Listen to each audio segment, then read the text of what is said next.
Secretary Ted Herbosa. So, handa na ba kayo mag-donate ng inyong organs?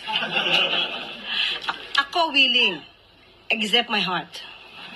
Ang puso ko para sa asawa ko lang.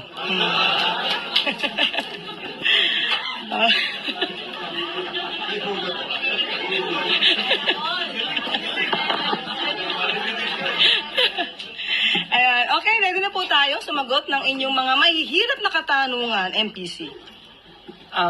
First question, special request, Chloe Hufana, Business World. Hello po, Yusek.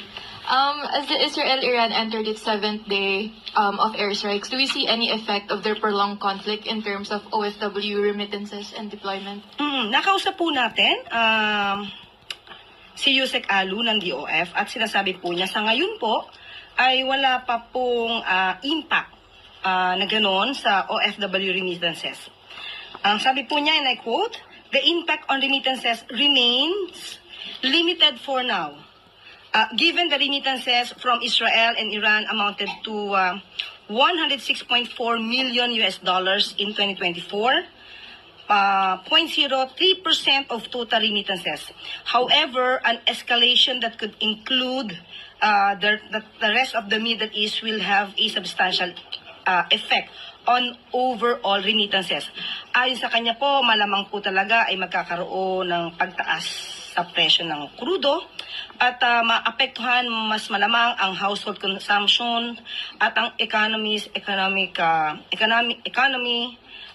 growth prospect. Yun po ang sasabi niya. Dahil kadalasan po kapag tumataas ang presyo ng krudo, tumataas din po ang bilihin sa merkado. Thank you po. Thank you, Chloe. Next question, Eden Santos, Net25. Good afternoon po, Yusek. Kaugnay po nung yung sikat ba ito, scatter na binabanggit po, ay naman natin na hindi lang po siya cocaine o iba pang illegal drugs ang nakaka-addict. Sabi po marami nating mga kababayan yung nalululong na rin dito sa tinatawag na scatter dahil madali lang pong ma-access online. Marami yung nababaon sa utang at nasisira yung buhay at maging yung kanilang pamilya dahil po sa online sugal. May mga viral post na post sa SOCMED kaugnay nito. May mga endorser din po ng mga kilalang mga personalidad. May mga billboards pa nga po na nakakalat sa EDSA.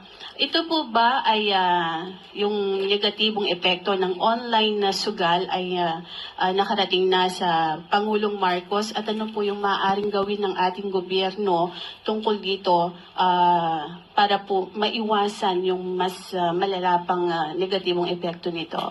Opo.